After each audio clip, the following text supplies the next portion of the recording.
नमस्कार मंडळी, तुमचं सर्वांचं खूप खूप मनापासून स्वागत आहे पुन्हा एकदा अस्सल मराठी रसोई या यूट्यूब चॅनलमध्ये. तर आज आपण बनवणार आहोत घरच्या घरी सुगंधी, खमंग आणि चवदार धना मसाला. हा मसाला एकदा करून ठेवला की भाजी, आमटी, उसळ, कालवण अशा अनेक पदार्थांची चव अनेक पटीने वाढवते. तर एकदा हा मसाला बनवून ठेवा आणि वर्षभर चवदार स्वयंपाकाची सोय करा. आणि तसंही घरी बनवलेल्या मसाल्यांची गोष्टच वेगळी असते. त्यामध्ये कोणताही रंग किंवा प्रिझर्वेटिव्ह नसतात आणि चवही अप्रतिम लागते. चला तर मग लगेच आपण रेसिपीला सुरुवात करूया. तर मी इथे धना मसाले बनवण्यासाठी अर्धा किलो धणे घेतलेले आहे. तर धणे आपल्याला छान दर्जाचे आणि स्वच्छ घ्यायचे आहे, म्हणजे आपल्या मसाल्याची चव आणि सुगंधही उत्तम येते. यासोबतच मी घेतलेल्या आहे 10 ते 12 सुक्या लाल मिरच्या. मिरच्यांमुळे मसाल्याला सुंदर रंग आणि तिखटपणा मिळतो.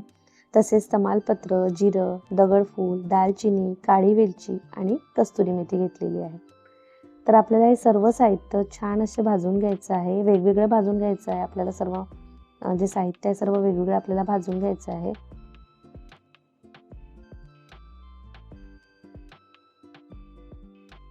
तर सर्वात आधी मी इथे गॅसवरती कढई ठेवलेली आहे. कढई छान गरम झाली की आपल्याला सर्वात आधी यामध्ये धणे भाजून घ्यायचे आहे आणि आपल्याला धणे एकदम मंद आचेवर भाजून घ्यायचे आहे. आणि धणे भाजताना आपल्याला सतत हलवत भाजायचे आहे, म्हणजे आपले धणे छान असे भाजले जाईल.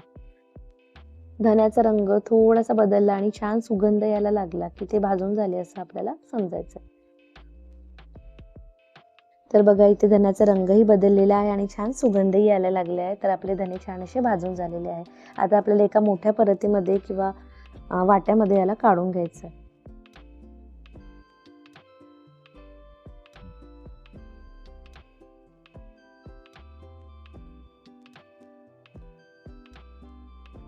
आता त्याच कढईमध्ये आपल्याला कस्तुरी मेथी सुद्धा थोडी हलकीशी भाजून घ्यायची आहे.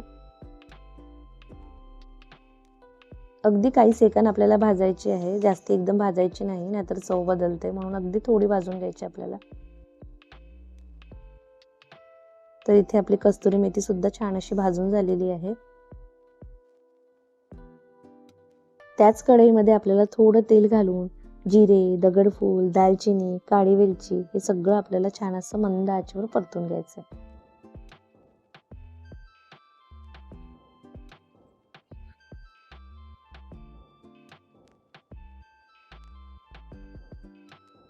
तर हे सगळे मसाले भाजताना आपल्याला अजिबात घाई करायची नाही. छान आपल्याला मंद आचेवर सगळे मसाले छान असे परतून घ्यायचे आहे.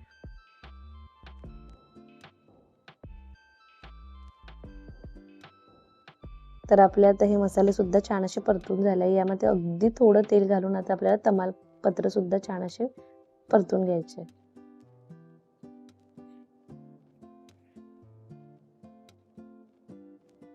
तर मी इथे 12 ते 13 छान असे तमालपत्र घेतलेले आहे. आपल्याला छान असे हे मंद आचेवर परतून घ्यायचे.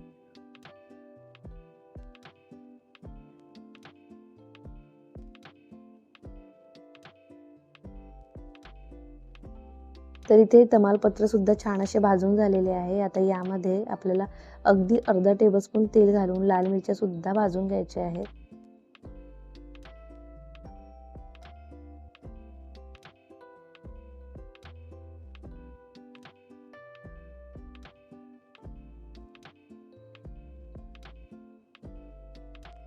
तर इथे आपल्या लाल मिरच्या सुद्धा छान अशा भाजून झालेल्या आहे. आता आपले इथे सर्व मसाले छान असे भाजून झालेले आहे.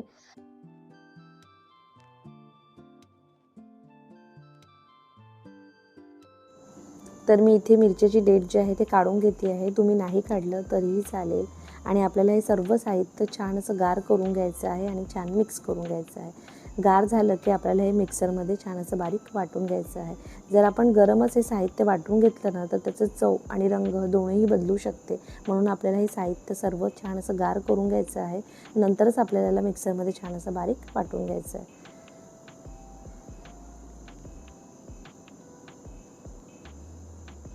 तर इथे आपले मसाल्याचं सर्व साहित्य छान असे गार झालेले आहे. आता आपल्याला मिक्सरमध्ये छान असं बारीक वाटून घ्यायचं आहे.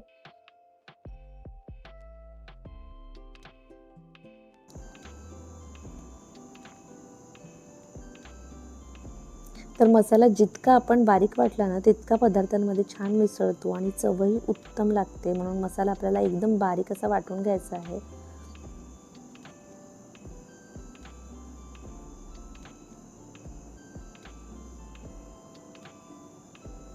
तर बघा अशा प्रकारे आपल्याला एकदम बारीक मसाला वाटून घ्यायचा आहे.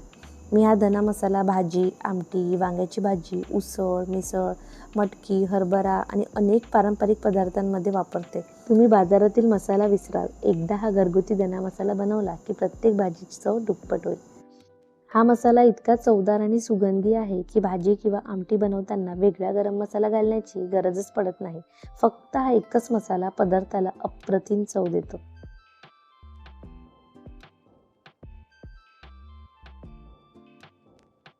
एकदाच हा मसाला बनवा, मग रोजच्या स्वयंपाकात वेगळा गरम मसाला घालण्याची गरजच भासणार नाही.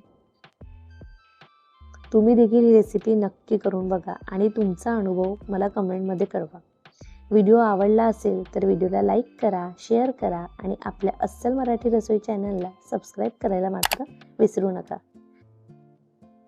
चला तर मग पुन्हा भेटूया अशाच एका स्वादिष्ट आणि पारंपरिक रेसिपीसह. धन्यवाद.